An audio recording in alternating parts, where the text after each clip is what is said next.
যারা যারা অন্নপূর্ণা যোজনার ৩,০০০ টাকা পেয়েছেন তাদের একটি ফর্ম ফিল আপ করে জমা করতে হবে। যদি ফর্ম ফিল আপ করে জমা না করেন তাহলে অন্নপূর্ণা যোজনার ৩,০০০ টাকা আর পাবেন না। ফর্মটি কোথায় পাবেন, কিভাবে ফিল আপ করতে হবে আর কোথায় জমা করতে হবে সব কিছু এই ভিডিওটিতে আপনাদের বলবো। দয়া করে সম্পূর্ণ ভিডিওটি দেখুন। দেখুন, এই যে এই ফর্মটি আপনাদের ফিল আপ করতে হবে। যারা যারা অন্নপূর্ণা যোজনার টাকা পাচ্ছেন বা পেয়েছেন শুধু তাদের এই ফর্মটি ফিল আপ করে জমা করতে হবে। দেখুন কি লেখা আছে, শুধুমাত্র সরকারি ব্যবহারের জন্য অন্নপূর্ণা যোজনার পারিবারিক স্তরের তথ্য সংগ্রহ ফর্ম সংক্রান্ত অনুসন্ধান প্রতিবেদন। অর্থাৎ আপনারা যারা যারা অন্নপূর্ণা যোজনার টাকা পাচ্ছেন তাদের শুধু তথ্যটা নেওয়া হবে এই ফর্মের দ্বারা। দেখুন কি লেখা আছে, প্রথমে লেখা আছে আমি। এবার আমি বলতে যিনি অন্নপূর্ণা যোজনার টাকা পাচ্ছেন তার নাম এই যে এখানে লিখে দিতে হবে, ঠিক আছে। এবার দেখুন এখানে কি লেখা আছে, পুত্র, কন্যা, স্বামী।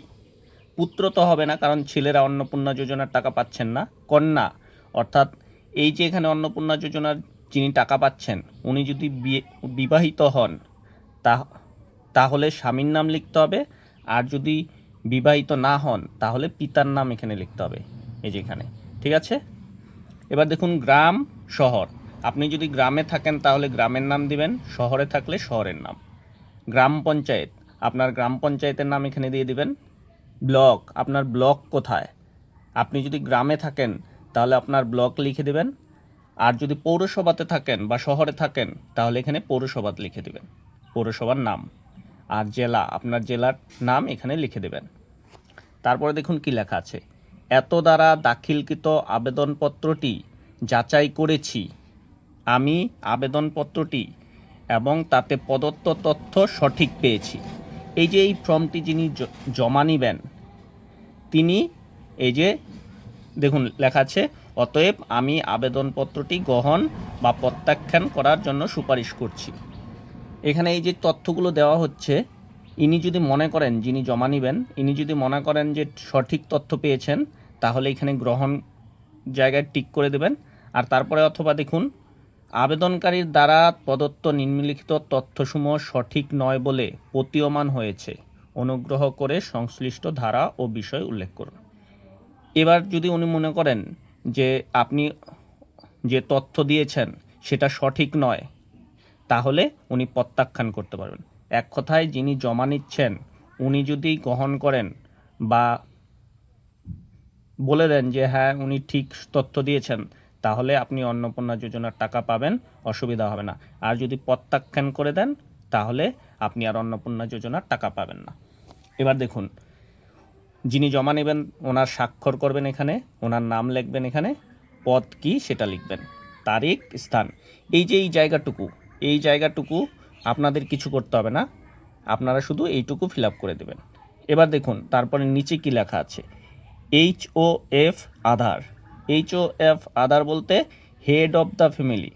আপনি অন্নপূর্ণা যোজনার ফর্ম ফিল আপ করার সময় আপনার হেড অফ দ্য ফ্যামিলির যে নাম দিয়েছেন ওনার আধার কার্ড নাম্বার এখানে লিখে দিতে হবে। তারপরে দেখুন কি লেখা আছে, অ্যাপ্লিক্যান্ট আধার। এবার যিনি অন্নপূর্ণা যোজনার টাকা পাচ্ছেন ওনার আধার কার্ড নাম্বার এখানে লিখে দিতে হবে। আর অ্যাপ্লিকেশন আইডি, আপনি অন্নপূর্ণা যোজনার আবেদন করার সময় অনলাইনে যে আবেদন করেছিলেন তখন আপনারা একটি আইডি পেয়েছেন, সেই আইডি নাম্বারটি এখানে লিখে দিতে হবে। এবার মোবাইল নাম্বার, যখন আবেদন করেছিলেন মোবাইল নাম্বার যে দিয়েছিলেন সেই মোবাইল নাম্বারটা এখানে লিখে দিতে হবে। এটাই হচ্ছে ফর্ম। এবার আপনি এই ফর্মটি কোথায় পাবেন এবং কোথায় জমা করবেন। আপনার এলাকায় যিনি অঙ্গনওয়াড়ি কর্মী আছেন সেই অঙ্গনওয়াড়ি কর্মীরা এই ফর্মটি আপনাদের দিবে এবং ওনারাই জমা নেবেন।